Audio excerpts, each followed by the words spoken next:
صلوا عليه حضرت عبداللہ بن عباس رضی اللہ تعالی عنہ سے روایت ہے، انہوں نے فرمایا ابو سفیان بن حرب رضی اللہ تعالی عنہ نے ان سے بیان کیا کہ ہرقل شاہ روم میں انہیں قریش کی ایک جماعت سمیت بلوایا۔ یہ جماعت صلح حدیبیہ کے تحت رسول اللہ صلی اللہ تعالی علیہ وسلم ابو سفیان اور کفار قریش کے درمیان طے شدہ عرصہ امن میں ملک شام بغرض تجارت گئی ہوئی تھے۔ یہ لوگ ایلیا بیت المقدس میں اس کے پاس حاضر ہو گئے۔ ہرقل نے انہیں اپنے دربار میں بلایا۔ اس وقت اس کے ارد گرد روم کے رئیس بیٹھے ہوئے تھے۔ پھر اس نے ان کو اور اپنے ترجوان کو بلا کر کہا، یہ شخص جو اپنے آپ کو نبی سمجھتا ہے، تم میں سے کون اس کا قریبی رشتہ دار ہے؟ ابو سفیان نے کہا، میں اس کا سب سے زیادہ قریب النسب ہوں۔ تب ہرقل نے کہا، اسے میرے قریب کر دو اور اس کے ساتھیوں کو بھی قریب کر کے اس کے پس بشت بیٹھاؤ۔ اس کے بعد ہرقل نے اپنے ترجمان سے کہا، ان سے کہو کہ میں اس شخص سے اس آدمی نبی صلی اللہ تعالی وسلم کے متعلق سوالات کروں گا، اگر یہ غلط بیانی کریں تو تم لوگوں نے اسے جھٹلا دینا ہے۔ ابو سفیان رضی اللہ تعالی عنہ کہتے ہیں، اللہ کی قسم، اگر جھوٹ بولنے کی بدنامی کا خوف نہ ہوتا تو میں آپ کے متعلق یقیناً جھوٹ بولتا۔ ابو سفیان رضی اللہ تعالی عنہ کہتے ہیں، اس کے بعد پہلا سوال جو ہرقل نے مجھ سے آپ کے بارے میں کیا یہ تھا کہ تم لوگوں میں اس کا نسب کیسا ہے؟ میں نے کہا، وہ ہم میں اونچے نسب والا ہے۔ پھر کہنے لگا، اچھا، تو کیا یہ بات اس سے پہلے بھی تم میں سے کسی نے کبھی کہی تھی؟ میں نے کہا، نہیں۔ کہنے لگا، اچھا، اس کے بزرگ میں سے کوئی بادشاہ گزرا ہے؟ میں نے کہا، نہیں۔ کہنے لگا، اچھا، یہ بتاؤ کہ بڑے لوگوں نے اس کی پیروی کی ہے یا غریبوں نے؟ میں نے کہا، بلکہ کمزوروں نے۔ کہنے لگا، اس کے پیروکار دن بدن بڑھ رہے ہیں یا کم ہو رہے ہیں؟ میں نے کہا، بلکہ ان کی تعداد میں اضافہ ہو رہا ہے۔ کہنے لگا، کیا اس دین میں داخل ہونے کے بعد کوئی شخص اس دین سے برگشتہ ہو کر مرتد بھی ہو جاتا ہے؟ میں نے کہا، نہیں۔ کہنے لگا، اس نے جو بات کہی ہے، کیا اس دعوے نبوت سے پہلے تم لوگ اسے جھوٹ سے متہم کرتے تھے؟ میں نے کہا، نہیں۔ کہنے لگا، کیا وہ بدعہدی کرتا ہے؟ میں نے کہا، نہیں، البتہ ہم لوگ اس وقت کے ساتھ شیلا کی ایک مدد گزار رہے ہیں، نہ معلوم اس میں وہ کیا کرے گا۔ ابو سفیان کہتے ہیں، اس فقیرے کے سوا مجھے اور کہیں اپنی طرف سے بات داخل کرنے کا موقع نہیں ملا۔ کہنے لگا، کیا تم لوگوں نے اس سے جنگ لڑی ہے؟ میں نے کہا، جی ہاں۔ اس نے کہا، پھر تمہاری اور اس کی جنگ کیسی رہی؟ میں نے کہا، جنگ ہم دونوں کے درمیان برابر کی چوٹ ہے، کبھی وہ ہمیں زخم پہنچا لیتا ہے اور کبھی ہم اسے نقصان سے دوچار کر دیتے ہیں۔ کہنے لگا، وہ تمہیں کن باتوں کا حکم دیتا ہے؟ میں نے کہا، وہ کہتا ہے، صرف اللہ کی عبادت کرو، اس کے ساتھ کسی چیز کو شریف نہ کرو اور اپنے باپ دادا کے شرکیہ باتیں چھوڑ دو، اور وہ ہمیں نماز، سچائی، پرہیزگاری، پاک دامنی اور کرامت دارو کے ساتھ حسن سلوک کا حکم دیتا ہے۔ اس کے بعد ہرقل نے اپنے ترجمان سے کہا، تم اس شخص ابو سفیان سے کہو کہ میں نے تم سے اس شخص نبی صلی اللہ تعالی علیہ وسلم کا نسب پوچھا تو تم نے بتایا کہ وہ اونچی نسب کا ہے، اور دستور یہی ہے کہ پیغمبر ہمیشہ اپنی قوم کے اونچے نسب میں بھیجے جاتے ہیں، اور میں نے تم سے دریافت کیا کہ آیا یہ بات اس سے پہلے بھی تم میں سے کسی نے کہی تھی؟ تم نے بتلایا کہ نہیں۔ میں کہتا ہوں، اگر یہ بات اس سے پہلے کسی اور نے کہی ہوتی تو میں کہتا کہ یہ شخص ایک ایسی بات کی نقالی کر رہا ہے جو اس سے پہلے کہی جا چکی ہے، اور میں نے تم سے دریافت کیا کہ اس کے بزرگوں میں سے کوئی بادشاہ گزرا ہے تو تم نے بتلایا کہ نہیں۔ میں کہتا ہوں، اگر اس کے بزرگوں میں سے کوئی بادشاہ گزرا ہوتا تو میں کہتا کہ یہ شخص اپنے باپ کی بادشاہت کا طلب ہے، اور میں نے تم سے دریافت کیا کہ جو بات اس نے کہی ہے اس دعوائے نبوت से पहले तुमने कभी उस पर झूठ बोलने का इल्जाम आयड किया है तो तुमने बताया कि नहीं, और मैं अच्छी तरह जानता हूं कि ऐसा नहीं हो सकता कि वह लोगों पर झूठ बांधने से तो परहेज करें, लेकिन अल्लाह पर झूठ बोले। मैंने तुमसे यह भी दरियाफ्त किया कि बड़े लोग उसके पैरवी कर रहे हैं या कमजोर, तो तुमने बतलाया कि नातवां लोगों ने इसकी पैरवी की है, और हकीकत यही है कि इस किस्म के लोग ही पैगंबरों के पैरोकार होते हैं। मैंने तुमसे पूछा वह बढ़ रहे हैं या कम हो रहे हैं, तुमने बतलाया कि उनकी तादाद में मुसलसल इजाफा हो रहा है। दर हकीकत ईमान का यही हाल होता है, ता आँख का वह पाया शकील तक पहुँच जाता है। फिर मैंने तुमसे पूछा उस दिन में दाखिल होने के बाद कोई शख्स मुतनफिर होकर मुर्तद भी होता है?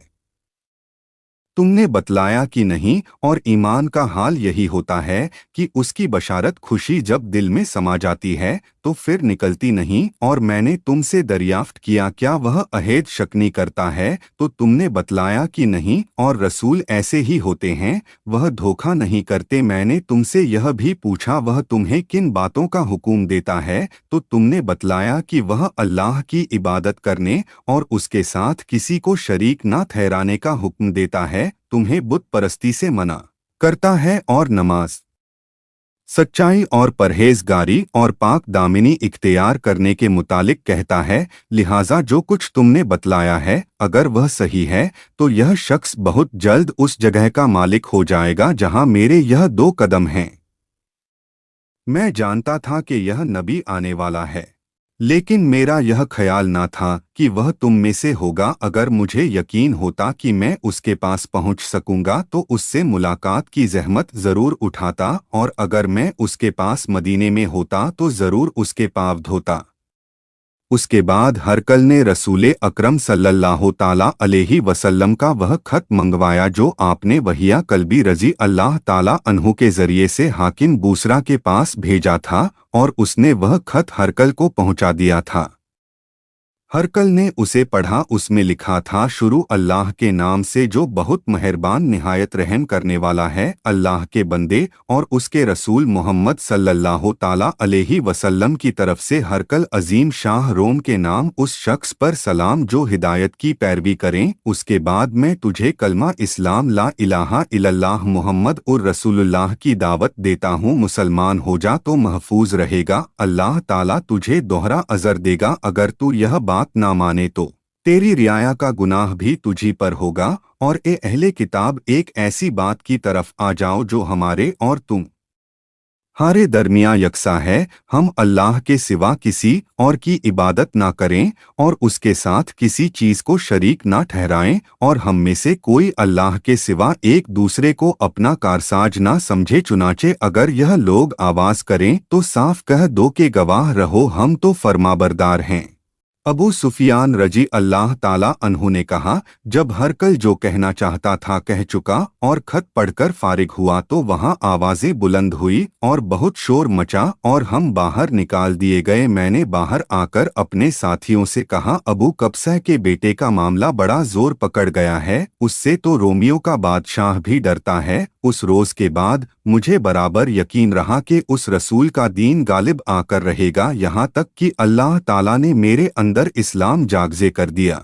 इब्ने नाटूर जो एलिया का गवर्नर हरकल का मुसाहिब और शाम के इसा का पादरी था बयान करता है कि हरकल जब एलिया बैतुल मुकद्दस आया तो एक रोज सुबह के वक्त रंजीदा खातिर बेदर हुआ। उसके कुछ मुसाहिब कहने लगे, हम देखते हैं कि आपकी तबीयत कुछ बूझी बूझी है। इब्ने लातूर ने कहा, हरकल माहिर नजूमी और सितारा सनास था। जब लोगों ने उससे पूछा तो कहने लगा, मैंने आज रात तारों पर एक निगाह डाली तो देखता हूँ कि खतना करने वालों के बादशाह का ज़ुहूर हो चुका है। बताओ इन दिनों कौन लोग खतना करते हैं? मुसाहिब कहने लगा, यहूदियों के सिवा कोई खतना नहीं करता। उनसे फिक्रमंद होने की चंदा जरूरत नहीं। आप अपने अहले इलाका को परवाना भेज दें कि वहां के तमाम यहूदियों को मार डाले। उस गुफ्तगू के दरमियान में हरकल के सामने एक शख्स पेश किया गया जिसे शाह उस्मान ने भेजा था, और वह रसूल अल्लाह सल्लल्लाहु ताला अलैहि वसल्लम का हाल बयान करता था। जब हरकल ने उससे तमाम मालूमात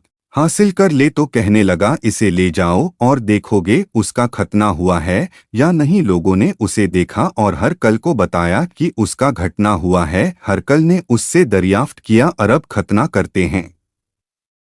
उसने कहा हाँ वह खतना करते हैं। तब हरकल ने कहा यही शख्स पैगंबर उस उम्मत का बादशाह है जिसका ज़ुहूर हो चुका है। फिर हरकल ने अपने इल्म में हमपला एक दोस्त को रोमिया में खत लिखा और खुद हमस रवाना हो गया। अभी हमस नहीं पहुंचा था कि उसे अपने दोस्त का जवाब मैसूल हो गया। उसकी राय भी रसूल अल्लाह सल्लल्लाहु ताला अलैहि वसल्लम ने जाहिर होने में हरकल के मुआफिक थी कि आप नबी सल्लल्लाहु ताला अलैहि वसल्लम बरहक हैं। आखिर हमस पहुंचकर उसने रूम के सरदारों को अपने महल आने की दावत दी। जब वह आ गए तो फिर उसने हुक्म देकर दरवाजे बंद करवा दिए।